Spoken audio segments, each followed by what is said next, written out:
So it was 7 a.m. this morning, and I decided to make my son a chef. Cherish the chef. So Cherish is 14 years old, and as an African parent, we want our children to know almost everything that is being done in their house. Like we all know what is happening these days.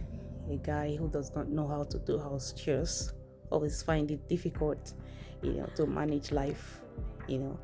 So, like we always preach, teach them and catch them young.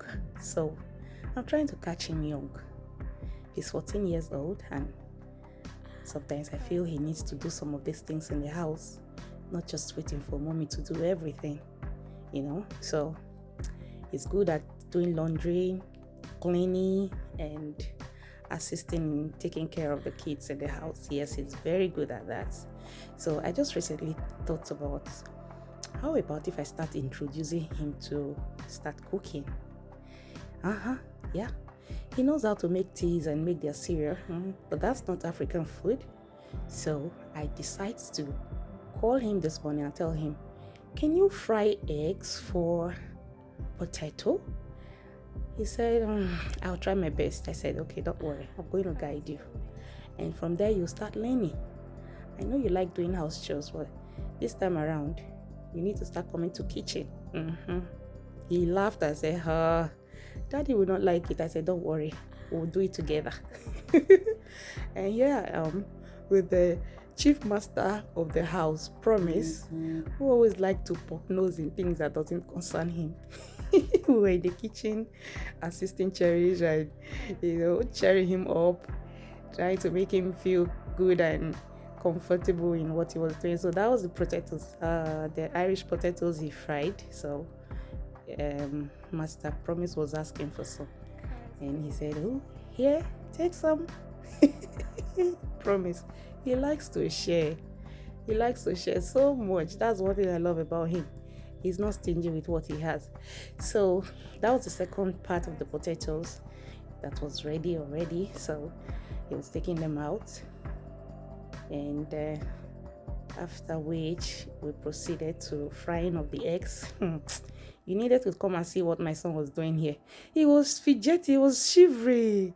I said, don't worry, I'm here. Just be doing it and be asking me questions. So there we have the tin tomatoes already fried, and the crayfish and the pepper, and then he's adding the seasonings and the salt. As he was doing all this, my son was like, hey, let me not go and put over salt. I said, don't worry, mommy got your back. So that was the fresh tomato, the bell pepper, the onion, the garlic, everything was in there. Why I left him to slice those things, he just mixed everything together. Before I came back here, my son have already done his own. I said, no, you're supposed to separate all these things. We put them in the oil one at a time. He said, I didn't know about that. I said, don't worry, you're still learning. So now the tomato is on the fire, it's frying. So I also told him that as you're cooking, learn how to clean and tidy up to reduce your workload when you finish cooking. So that was how he was, doing the cleaning at the same time, putting all the ingredients in the food. So that was the egg, which he has already whisked right there in the fire. I told him reduce the heat. Now that you have the egg on the fire, you need to reduce the heat to allow it, have that pop. So that's where we are now. So when he opened it, for him to stir the egg, he was scared. My son was scared. He was like, oh, mommy, how do I turn it? I said, just be stirring it gradually. And as you can see, we were almost having it burnt. I think I left it for quite too long. So that was how he was stirring, and he was almost blending the sauce. I had to correct him on that. So the food was ready. Now we're proceeding to the dining. Have a lovely day. See you on our next video.